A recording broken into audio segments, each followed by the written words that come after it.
हरे कृष्ण कृष्ण कृष्ण हरे हरे, हरे राम राम राम हरे हरे। इस प्रकार से हम लोग अब भागवत महापुराण के 10 मिनट सीरीज के 65th एपिसोड तक पहुंचे हैं।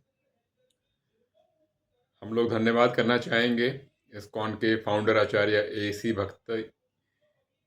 भक्ति वेदांत स्वामी प्रभुपाद जी का, जिनके मार्गदर्शन से हम लोग यहाँ तक पहुँच पाए हैं।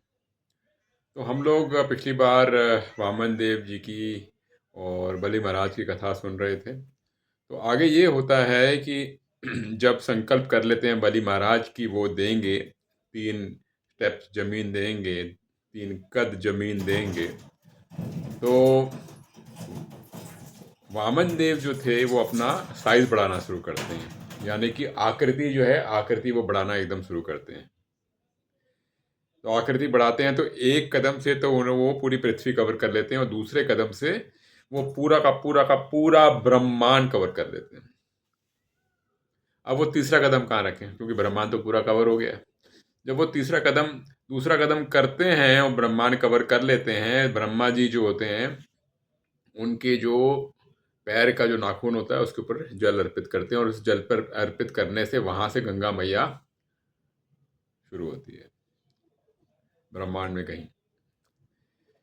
तो फिर वो जब तीसरा कदम रखने की कोई जगह नहीं होती है तो वामन देव जो हैं अपने आकृति को छोटा करते हैं और छोटा करके फिर बौने रूप में आ जाते हैं और फिर बलि महाराज को बोलते हैं, देखो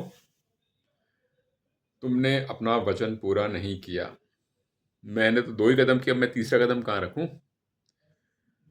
तो वामन देव उनको कहते हैं कि तुमने झूठ किया है, तुमने जो संकल्प किया था वो झूठ था। तो उधर जो बलि महाराज के साथ जो दानव होते हैं वो वामन जी के ऊपर आक्रमण करना शुरू करते हैं, लेकिन बाली महाराज जो होते हैं वो उन्हें रोक लेते हैं कि नहीं, आक्रमण मत करो। उधर जो गरुड़ जी होते हैं वो गरुड़ जी क्या करते हैं, बलि महाराज को बंदी बना लेते हैं, एकदम बंदी बना लेते हैं। वामन देव कहते हैं, ये राजन कि तुम में गलत घमंड है कि अपने अमीर होने का, अपने धन का बहुत घमंड है। तुमने कहा था कि तुम मुझे 3 गज जमीन दोगे, लेकिन तुमने नहीं दिया। और इस प्रकार से वो उनको कहते हैं। और क्योंकि तुमने अपने ब्राह्मण को अपना अपना अपने जबान नहीं रखी है, तो तुम जो हो जो नरक है, नरक में जाने के लिए ही योग्य हो। तो इस प्रकार से कथा आगे बढ़ती है। तो कोई कहेगा कि ये जो वामन देव ने किया बलि महाराज के साथ, ये गलत किया, एक किस्म से धोखा था, ऐसा कोई भी कह सकता है। लेकिन बलि महाराज को पता था ये तो नारायण है, ये तो हरि हैं।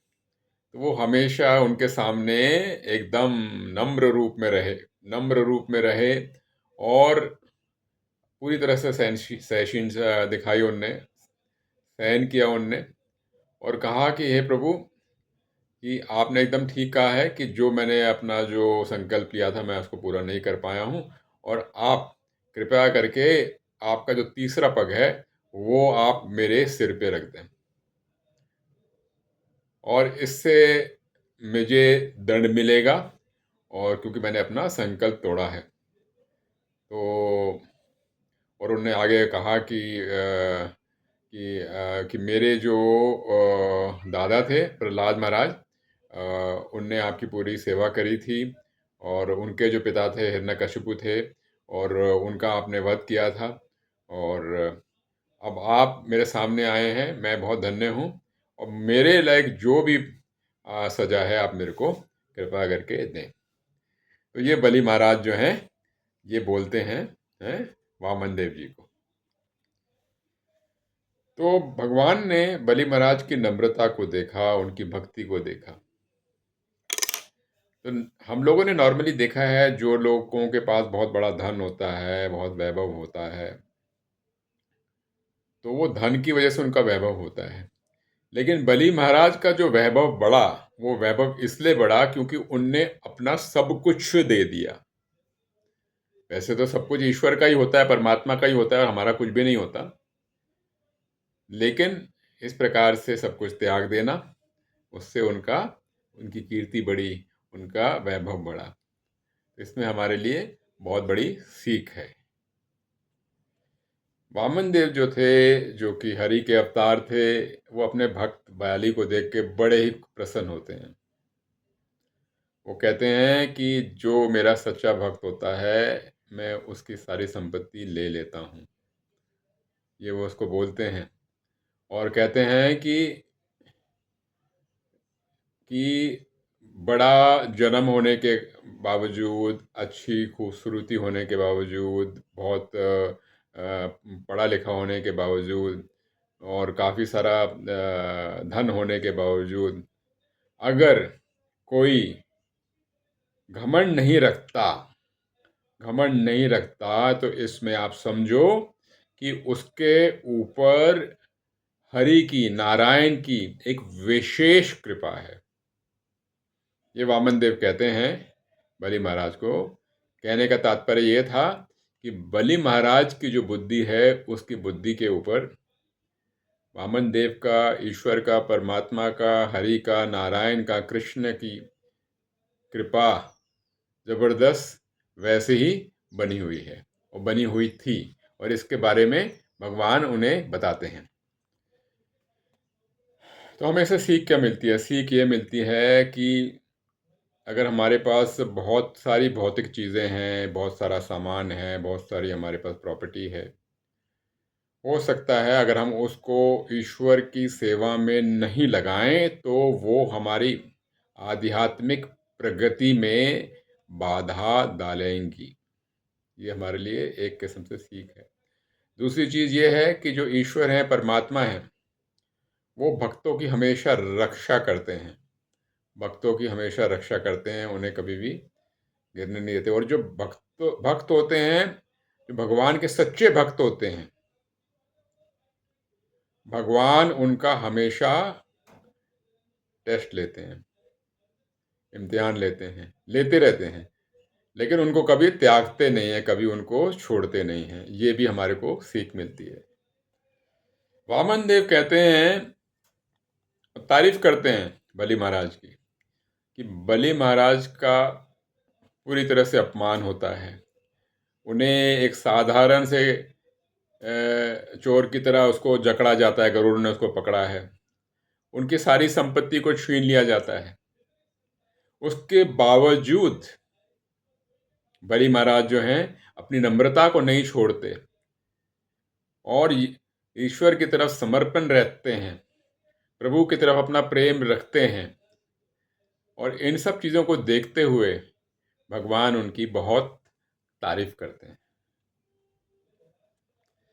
और बात ये भी है सीखने की कि उनके गुरु ने, जो बलि महाराज के गुरु हैं, उनने उनको कहा भी था कि मैं तुम्हें श्राप दूंगा अगर तुम वामन देव की तरफ जो तुमने संकल्प किया उसको तोड़ोगे नहीं। उसके बावजूद भी बलि महाराज जो हैं, हरि, नारायण, वामन देव के पीछे जाते हैं और उनका सम्मान करते हैं।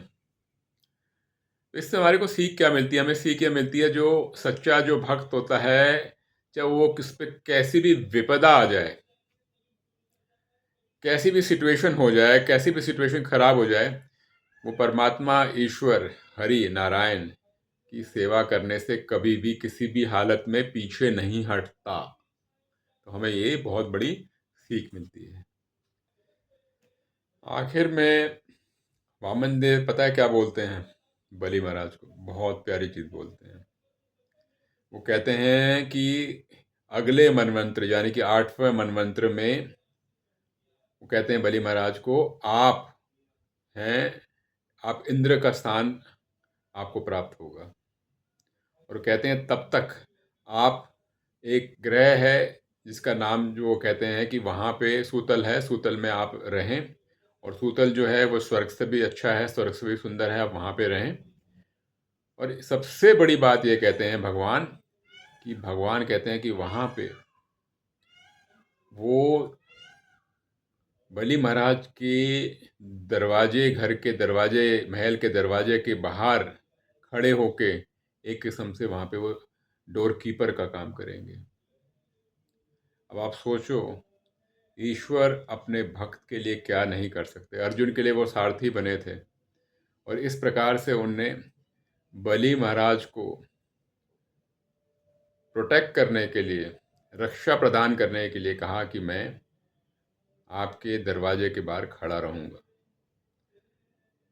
तो ईश्वर जो हैं उनका प्रेम तो हम लोग हिसाब ही नहीं लगा सकते। तो थोड़ी देर के लिए बलि महाराज को अपमान जरूर मिला होगा, लेकिन उन्हें अपनी भक्ति नहीं छोड़ी और भक्ति ना छोड़ने की वजह से भगवान ने उन्हें गले से लगा लिया और इस प्रकार से उन्हें उनको आशीर्वाद दिया।